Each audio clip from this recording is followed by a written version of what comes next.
2022 22 quarter का और जनवरी 2023 के का एमएफआई का डाटा जब डिक्लेयर हुआ तो सोशल मीडिया पे कुछ ऐसी सूचनाएं आने लगी जिससे ऐसा लगने लगा कि निवेशकों का भरोसा अब केवल स्मॉल कैप सेगमेंट में ही रहा, बाकी किसी कैप पे उनका कोई भरोसा नहीं रहा। सारे कैप शायद बर्बाद हो गए या बर्बाद हो जाएंगे। मैंने पिछले 10 महीने के एमएफआई का डाटा का विश्लेषण किया और इस विश्लेषण करने पे कुछ चौंकाने वाले फाइंडिंग्स आए।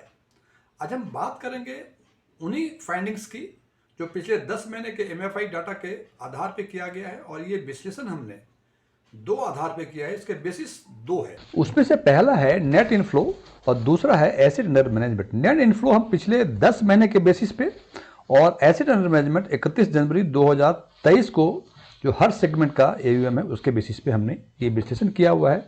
और जब ये विश्लेषण करते हैं तो उससे ये समझ में आता है कि ये 4 ही फंड हैं जो लाइमलाइट में हैं: flexi cap, large cap, small cap और डिविडेंड यील्ड। और ये समझ में आता है कि अच्छा या बुरा इन्हीं 4 फंडों में से सबसे अच्छा सबसे बुरा इन्हीं 4 फंडों ने किया है। बाकी जो फंड्स हैं उनका कोई आगे पीछे कुछ पता नहीं है। लेकिन जब हम नेट इनफ्लो के बेसिस पे सारे सेगमेंट का देखते हैं तो हम देखते हैं कि आउट ऑफ 10 मंथ्स, मतलब 3 क्वार्टर और 1 महीने में 2 क्वार्टर में फ्लेक्सी कैप में सबसे अच्छा नेट इनफ्लो हुआ है और स्मॉल कैप में 1 क्वार्टर और 1 महीने मतलब 4 महीने में सबसे अच्छा नेट इनफ्लो हुआ है। नेट इनफ्लो मीन्स जितना ही परचेज हुआ है उसमें रिडम्पशंस माइनस करने के बाद जो बचते हैं, दैट इज नेट इनफ्लो।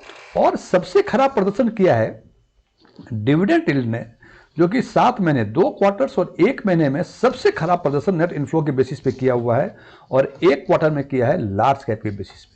यदि ये फिगर को हम इन टोटलिटी देखते हैं तो ऐसा लगता है कि सबसे अच्छा भरोसा इन्वेस्टर्स का फ्लेक्सी कैप और स्मॉल कैप पे है और सबसे कम भरोसा डिविडेंड यील्ड और लार्ज कैप का है, जो कि खराब परफॉर्मेंस किया है on the basis of net inflow.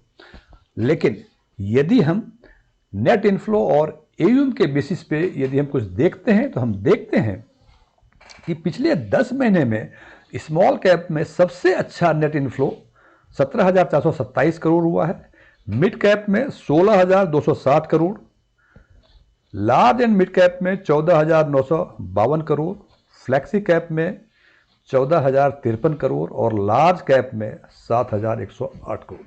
अब यदि इस डाटा को देखते हैं तो हमें लगता है कि सबसे अधिक भरोसा इन्वेस्टर्स का स्मॉल कैप पे है, उसके बाद मिड कैप पे है, उसके बाद लार्ज एंड मिड कैप पे है और उसके बाद फ्लेक्सी कैप पे है। और लार्ज कैप जिसका कि सबसे कम भरोसा था उसका हमने दिखाएगा 7,108 करोड़ नेट इनफ्लो हुआ है। इसका भरोसा काफी नीचे है, यहां भी दिखाते हैं काफी नीचे है, यहां भी दिखाते हैं काफी नीचे है। लेकिन यदि इन दोनों जो अच्छे परफॉर्म किए थे पिछले 10 महीने में उसके हिसाब से दिख रहा था मुझे कि फ्लेक्सी कैप में सबसे अधिक भरोसा, स्मॉल कैप में उसके बाद, और उसके बाद सबसे खराब डिविडेंड यील्ड और लार्ज कैप में। हालांकि लार्ज कैप में यहां भी देख रहे हैं कि भरोसा कम है। लेकिन यदि हम 31 जनवरी 2023 के एसेट अंडर मैनेजमेंट के हिसाब से देखें तो हमें यह लगता है कि फ्लेक्सी कैप में सबसे अधिक asset under management 2.42 lakh crore, that followed by the large cap 2.38 lakh crore. अब देखें लार्ज कैप में यहां भी काफी कम भरोसा, नेट इनफ्लो 1 क्वार्टर में सबसे खराब, और नेट इनफ्लो के हिसाब से पूरे 10 महीने में केवल 7,108 करोड़, जो कि स्मॉल कैप के हिसाब से काफी कम है, करीब 10,000 करोड़ के आसपास कम है। लेकिन जब एसेट अंडर मैनेजमेंट के हिसाब से देखते हैं हमें देखते हैं कि सबसे अधिक भरोसा लंबे समय के लिए फ्लेक्सी कैप पे है और उसके बाद लार्ज कैप पे है, और स्मॉल कैप जो है इसका asset under management 1.31 lakh crore है, जो कि फ्लेक्सी कैप से करीब 1,12,000 10,000 करोड़ के आसपास और लार्ज कैप से 1,07,8,000 करोड़ के आसपास कम है। अब देखें, अब इनको टोटलिटी देखते हैं। और एक चीज और बता दूं कि स्मॉल कैप से नीचे एयूएम के आधार पर केवल 3 फंड हैं और वो फंड हैं वैल्यू फंड जिसका कि 90,000 करोड़ AUM है, मल्टी कैप फंड जिसका कि 66,000 करोड़ AUM है, और डिविडेंड यील्ड जिसका कि 10,000 करोड़ AUM है। हालांकि एक बात तो सच है कि डिविडेंड यील्ड ने यहाँ भी खराब प्रदर्शन किया, यहाँ भी खराब प्रदर्शन किया, तो ये तो सच है कि डिविडेंड यील्ड सही में खराब परफॉर्म कर रहे हैं AUM के बेसिस पर भी और नेट इन्फ्लो के बेसिस पर भी। लेकिन अब यहाँ देखें कि मिड कैप और लार्ज कैप, ये दोनों कैप इन 4 फंडों में से कहीं नहीं थे, जबकि लार्ज कैप सेकंड पोजीशन पे है AUM के हिसाब से।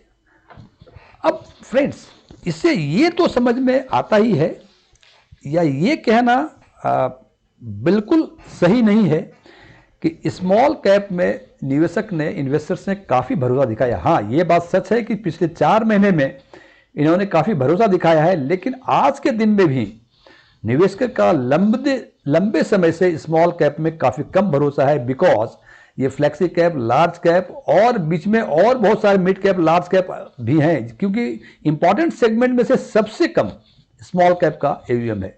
तो ये कहना बिल्कुल सही नहीं लगता है कि निवेशक का लंबे समय से स्मॉल कैप में आज भी भरोसा है।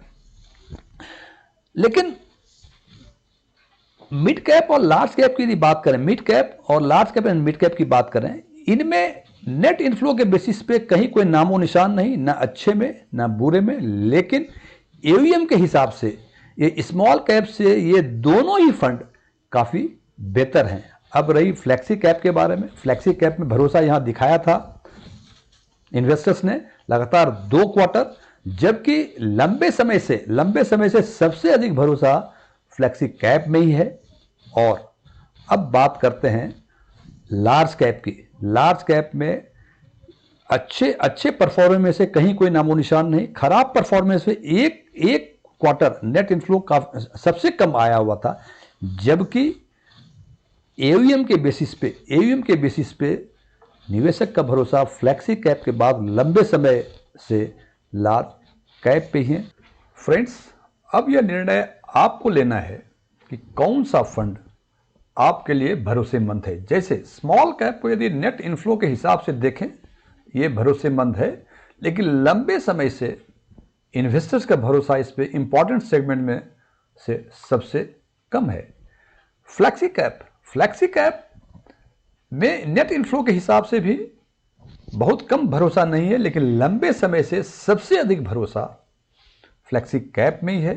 लार्ज कैप नेट फ्लो के हिसाब से काफ़ी कम भरोसा दिख रहा है, लेकिन लंबे समय से निवेशक का भरोसा फ्लेक्सी कैप के बाद लार्ज कैप पर ही है।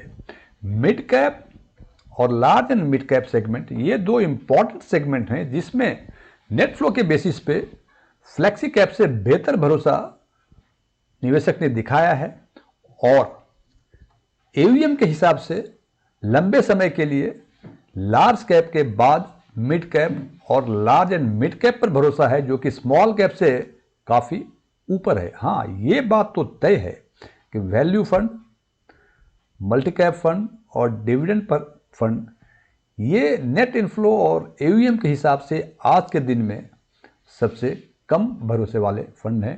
निर्णय आपका। ये वीडियो समाप्त होने के पहले मैं कुछ इन्फॉर्मेशन डिस्क्लोज करना चाहूँगा। मैं कोई म्यूचुअल फंड सलाहकार नहीं हूँ, न ही मैं कोई वादा करता हूँ कि हमारे द्वारा बताए गए सुझावों को फॉलो करने पर आप रातों रात लाखपति बन जाएंगे या करोड़पति बन जाएंगे, या आपका धन, आपका पैसा 2 सालों में दुगना हो जाएगा। हाँ, इतनी संभावनाएं जरूर हैं कि यदि इन सुझावों को फॉलो करेंगे तो जो भी पैसे आप इन्वेस्ट करेंगे उसमें अच्छे रिटर्न होने की पूरी संभावना है। Thank you.